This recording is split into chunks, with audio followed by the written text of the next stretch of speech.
Hello, thanks for joining us. This is the Battle Royale Fantasy Football League Showtime Spectacular. I am the worst fantasy football commissioner in the world. It was week 2 for the league and week 5 for the NFL.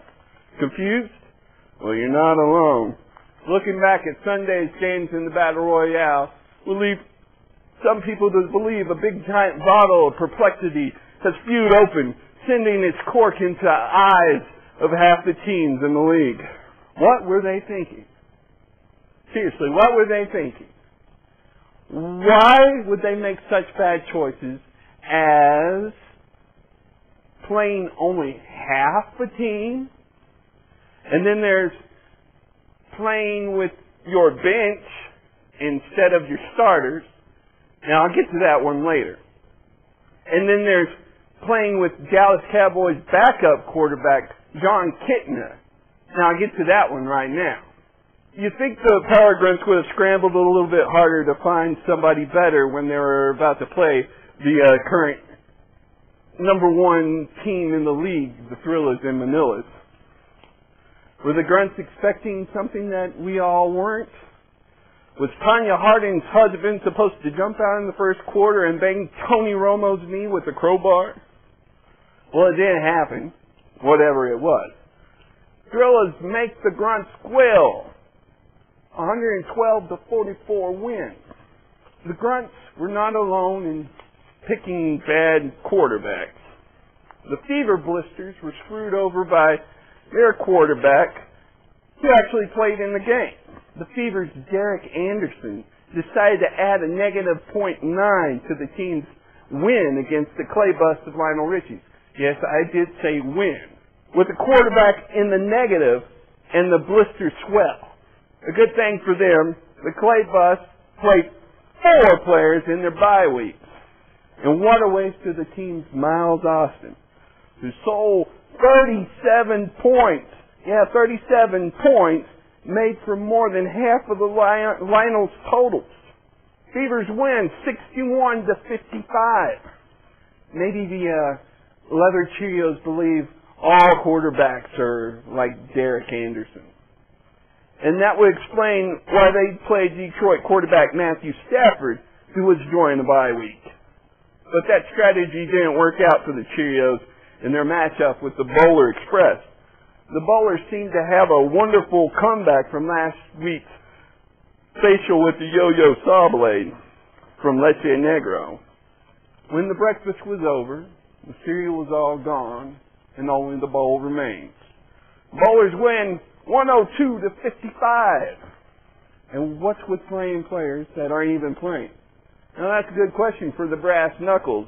While playing the Dorado Disaster started with 2 players on bye weeks, and those guys joined 2 other knuckle players to compile a big heaping helping of good old goose egg soup.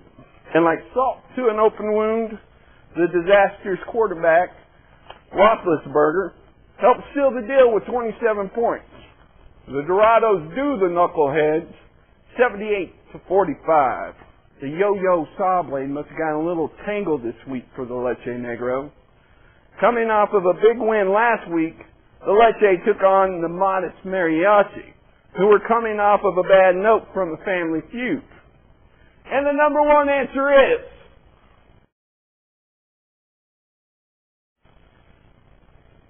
Don't ask me. But the top answer for the Mariachis was Ahmad Bradshaw, who gave the team an extra 28.5 points. Some big red strikes against Team Leche. It's San Francisco's defense and special teams on the board. His wide receiver, Mike Sims Walker, on the board.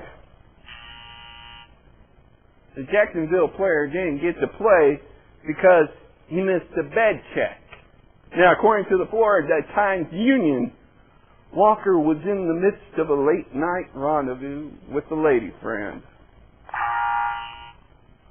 You can bet that Leche wished that Walker would have kept it in his pants. The Mariachi win 100-72.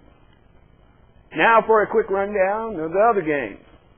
The Pirates of the Plains Combined their streams, the Ghost Bus, the Ghost of Muncie Flyers, they win 63-36. Stupid Reporters stupefy the Lubbock Renegades. They win 67-43. The IB Pete took on a Ghost team this week. So Ghost Team 0, IB Pete 64.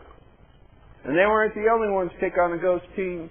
Middle schoolers took on the evasive Ghost team with a 0 on the Ghost team side. And believe it or not, an 8 with the middle schoolers. An 8. If you look at the middle school's roster, you might have the feeling that the schoolers got a little confused between the term bench and the term start.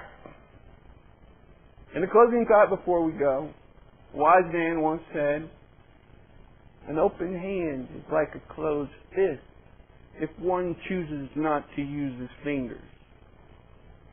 And what good is a closed fist but only to point your finger at and laugh at? Stupid fist. Well, thanks for sharing your time with us. I'm the worst fantasy football commissioner in the world. Until we meet again.